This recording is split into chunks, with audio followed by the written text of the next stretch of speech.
Hey class. So today we're going to be talking about two things, okay? The residuals and the coefficient of determination. Okay, so if you're not able to join our live stream this afternoon, not a big deal. You can watch this YouTube video whenever and turn in the assignment online. So let's get started so that this video isn't too long. So as you can see, today we are going to be talking about residuals and the coefficient of determination. So as a review, we already talked about yesterday about how to make a prediction using the least squared regression line. So today what we're going to talk about is what is a residual, okay? So a residual is essentially what? Your observed value minus your predicted value, okay? So if we look at this scenario right here, right? My X value is the number of hours that a student studied for one of my quizzes, right? And the observed score is the amount, the score that each student actually got, okay? Actually, these weren't my scores. This is one of my friend's scores, okay? Then what we can do with using our least squared regression line is we can find the predicted scores. So for example, if I wanted to find the predicted score for a student who studied 1 hour, then it would be, I would plug in 1 into this equation, because this is my least squared equation line. I'm going to plug in 1 for x.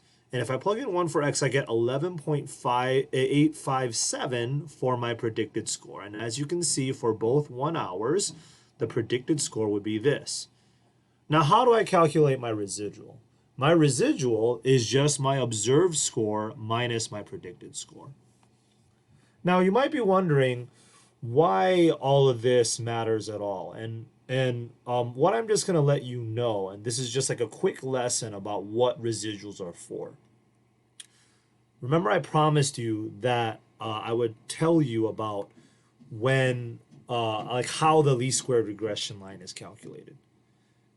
How the least squared regression line is calculated is by the residuals, okay? So when all of the residuals between every observed and predicted value, their squared value is the smallest, that is where the least squared regression line belongs, okay? So if we look at this, right, you see, this line is formed when the area of these squares is the smallest, okay?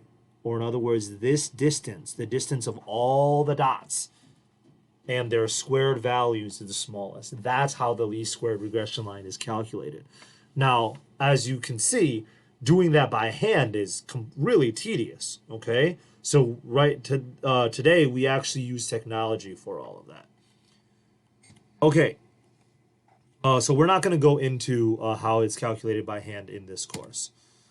All right, so coefficient of determination. Okay, this is a little bit of a jump. All right. However, what is my coefficient of determination? It is my r squared value.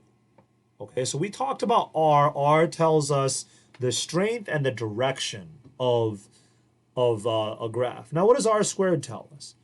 R squared tells us how much of the variation in y is determined by the variation in x.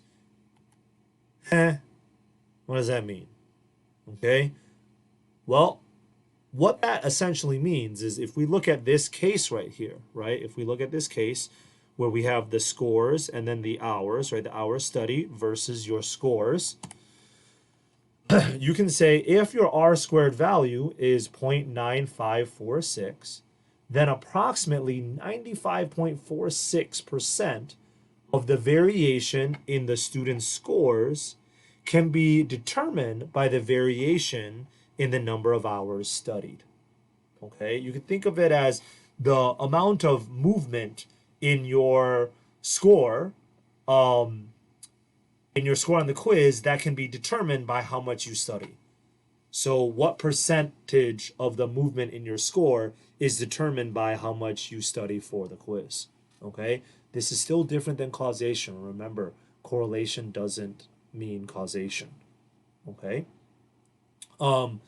We're not going to go into how it's actually calculated in this class.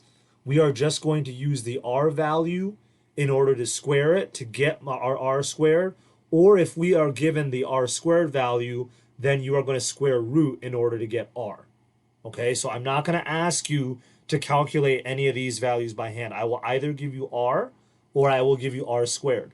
Or I'll give you both, and I'll just ask you to tell me what they mean. Okay, but otherwise it's going to be I'm not going to have you calculate it. Okay, so this is your homework. Okay, you're going to look at this scenario, right? I'm giving you the scenario, I'm giving you the equation, I'm giving you your r value, giving your r squared value. I'm going to ask you to describe your scatter plot, right? What do the slope and y-intercept tell you in this case? Find the residual for day 10. That means you actually have to find the predicted value first using the equation. Now, I did that earlier in the video, so you should be able to do that.